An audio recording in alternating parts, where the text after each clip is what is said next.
Hey everyone, and welcome back to your NCLEX crash course. Today we're tackling something that can feel like learning a whole new language because, well, it kind of is. Medical terminology.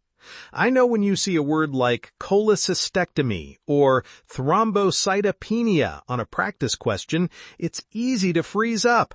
But I promise you, there's a simple system behind it all. Think of it like building with Legos. You don't need to memorize every single possible structure. You just need to know what the basic blocks mean.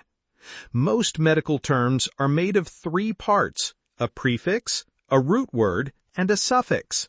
First up, the root word. This is the main event, the core of the word. It usually tells you which body part we're talking about. For example, cardi means heart. Nephro means kidney. Hepato means liver. That's your foundation. Next, you have the prefix. This comes at the very beginning of the word, and it gives you more context, like location, time, or amount. Think of hyper meaning too much or high, like in hypertension, high blood pressure, or hypo meaning too little or low, as in hypoglycemia, low blood sugar. Peri means around. Trans means across.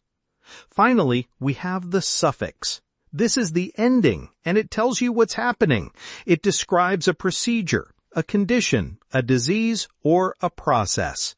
This one is a huge key to unlocking a term's meaning. For instance, itis means inflammation. Ectomy means the surgical removal of something. And ology means the study of. Okay, let's put it all together. Let's take that scary-sounding word from before, pericarditis. Don't panic. Let's break it down. The prefix is peri. We just learned that means around. The root is cardi. That means heart. And the suffix is itis. That means inflammation. So pericarditis is simply inflammation around the heart. See? Not so scary anymore. You just translated a complex medical term by knowing its three simple parts. Here's your NCLEX tip. When you see a massive word on the exam, take a breath and dissect it. Look for the root first to figure out the body part, then check the suffix to see what's wrong, and use the prefix to get the location or details. You're not memorizing a dictionary, you're learning a system.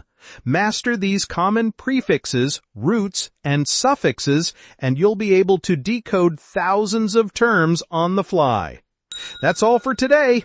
Keep practicing, and you've totally got this.